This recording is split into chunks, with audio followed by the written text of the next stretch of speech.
हम राक्षस के बारे में सिर्फ सुने रहे, पहली बार उसका देख भी लिए।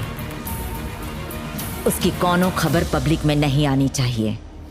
हम इतिहास के पन्नों में भी उसका नाम नहीं देखना चाहते। हमारा हुक्म है सेना के वहां भेजो। इस देश के सबसे बड़े क्रिमिनल के मारे खातिर हम डेथ वारंट जारी करते हैं।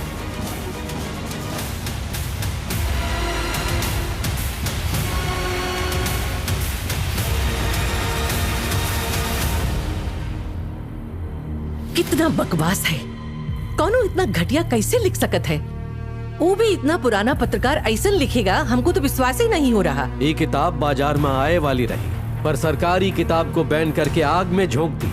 पुलिस वालन को बहला फुसला करके हम ही किताब यहाँ तक ला पाए हैं। और पता है, ये आखिरी कॉपी है। दीपा, आनंद को बुला लियो। सर, हम जानते हैं वो एक घात पत्रकार है, पर ये किताब में हमको रत्ती भर भी सच्चाई नजर नहीं आ रही है। हमको दिल्ली जाना है इंटरव्यू के लिए, और हमें लेट होना पसंद नहीं। अगर सरकारी किताब बैन करके जब्त करे में इतना दिलचस्पी दिखाई रही है, तो इमा कौनो राज जरूर होगा। हम ही चैनल के मालिक जरूर हैं, पर इसकी पहचान सिर्फ तुम ही हो। इस बारे में तुम्हें खुद ही सोचना चाहिए। वैसे तकरीबन 50 साल से हम आनंद को जानते हैं। वो कुछ भी लिखे से पहले 100 बार सोचत है। ये किताब में कुछ तो सच्चाई है। हम आधा घंटा दे सकते हैं बस। उसके बाद ई काम के लिए किसी और को खोज लीजिएगा।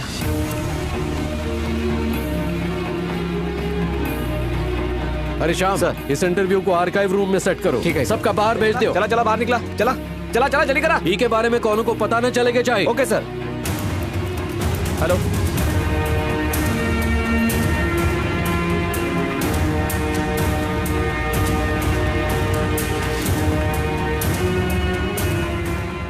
हम सब पत्रकार हैं। गड़े मुर्दे उखाड़कर उसकी तह तक पहुंच जाना हम लोगन के खून में है। और आपने तो इस किताब में बहुत बड़ा मुद्दा उठाया है। ये तो सवालन का पहाड़ खड़ा कर देगा, और एक खेल में कई बड़े लोग चपेटे में आएंगे।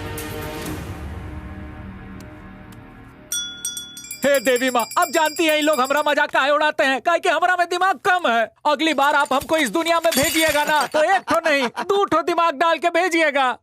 सर, घर में सब ठीक है ना? मारेंगे लपड़। हे देवी माँ, कुछ ऐसा करो कि हमारी डूबती नैया में छैया छैया हो जाए। औरत को का बाजार में ऐसे कपड़े पहनना चाहिए? में रहिए शर्मा जी, औरत आपके पैर हे देवी माँ, इस चंडी से हमारा सामना कभी मत करवाना। तो कैसा लगेगा? अबे दीपा मैडम काफी मांग रही है, ये चंपा का अंदर भेज।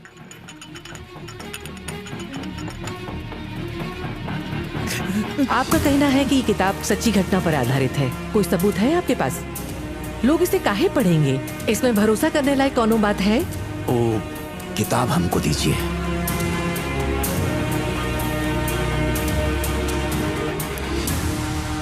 ही लो, हम इसको काट दिए।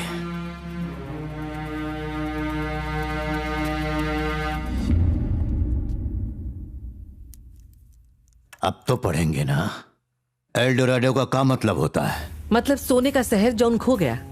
हजारों सालों से ई सोचकर कि कहीं सोने का साम्राज्य होगा, न जाने कितने राजाओं ने उसकी तलाश में अपनी जान गंवा दी, पर कौनों को कुछ नहीं मिला। अगर किसी को शहर मिल जाता तो वो दुनिया का सबसे शक्तिशाली राजा होता। सही कह रहे हैं ना? हो सकता है। ये किताब एक ऐसे ही व्यक्ति के बारे में है। पर ये सिर्फ ख्याली पुलाव नहीं, इसको साबित करने के लिए एक पुख्ता सबूत भी है। जमीन में दफन हुई एक शक्तिशिला। शक्तिशिला? वो कोई इधर उधर पड़ा हुआ मामूली पत्थर नहीं है। लोग वो पत्थर के लिए अपनी जान देने को तैयार थे। वो पत्थर में कुछ तो बात रही होगी। वो शक्तिशिला चाहे पाताल में गड़ी हो, हम उसका ढूंढ निकालेंगे। हम देखना चाहते हैं उस शक्तिशिला को। अगर वो सच है तो खुदाई करने वाले मजदूरों को बुलाओ, चाहे जितना पैसा लगे उसका खोद के निकालो। Yes ma'am. बताइए कहाँ भेजना है लोगों को? कहाँ है आपका शक्तिशिला? कहाँ है आपका एल्डोराडो?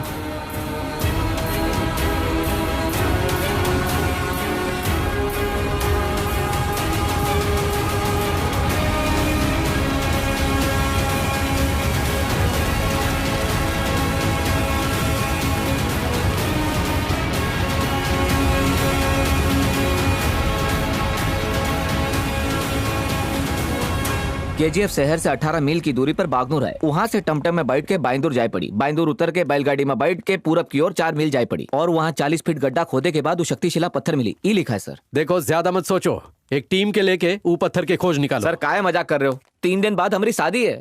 वो बुड्ढे की बात झूठ भी तो हो सकती है ना। अंदर जौन बैठा है वो आनंद निंगल की है, वो कभी झूठ लिख ही नहीं सकता। सर सन 50 से सन 80 तक के लगभग सारे अखबार यहाँ मौजूद हैं। हमने और अखबार मंगवाए हैं, लेकिन ई में कोलार गोल्ड के बारे में एक भी आर्टिकल नहीं है। चलो अखबार को छोड़ देते हैं और आप किताब को भी हटा देते हैं। आप ही बताइए क्या हुआ? आपके मुंह से ही सुनना है। कौन था वो आदमी? वो हीरो रहे या फिर विलन? आखिर वहां हुआ क्या था? केजीएफ में मिले सोने का कीमत बहुत ज्यादा होता है, लेकिन वो को बाहर निकालने वाले हाथों का भी अपन एक इतिहास है।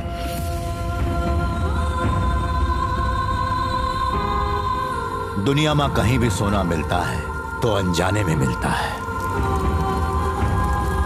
सन 1951 में केजीएफ शहर से करीब 18 किलोमीटर दूर जब किसान हुआ कुआं खोद रहे थे तो उनको अजीब सा पत्थर मिला और वो की छानबीन के खातिर बहुत से सरकारी अफसर आए और उन लोगों के साथ सूर्यवर्धन भी रहे। संभाला, खुद पे संभाला।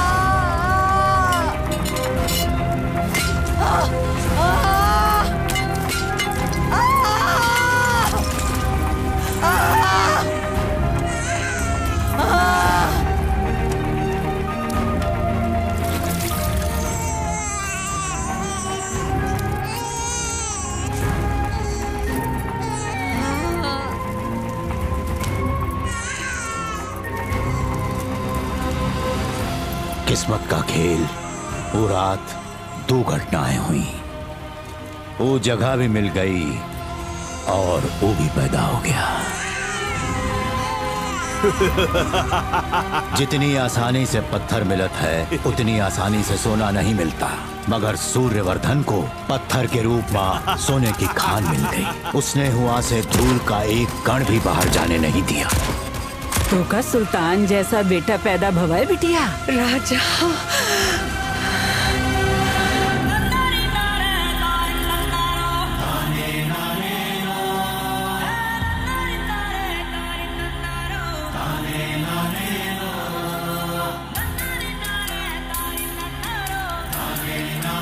बिन बाप का बच्चा माँ पर बोझ होता है, हम तनिक हल्का कर देगा।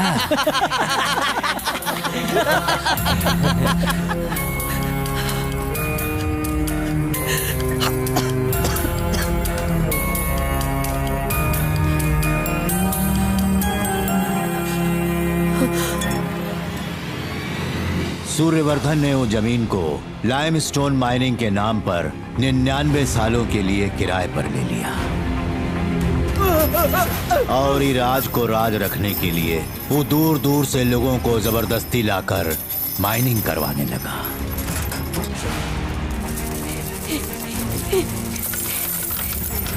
बेटा, तुम्हारी माँ को बचाए खातिर ये पैसा बहुत कम है।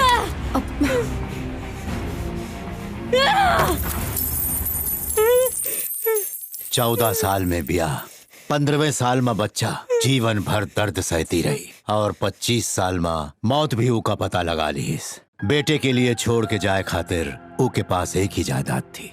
ऊ के आखिरी शब्द। दुनिया में सब कहते हैं कि पैसा के बिना जी नहीं सकते, लेकिन ये कोई नहीं कहता कि बिना पैसा के चैन से मर भी नहीं सकते। हमसे एक ठो वादा कर, तू कैसन जिएगा ये हम नहीं जानते, लेकिन जब तो का मौत आए तो दुनिया का सबसे ताकतवर और अमीर बनकर मरेगा। तुम्हारी कसम, हम दुनिया के सबसे अमीर आदमी बनेंगे माँ।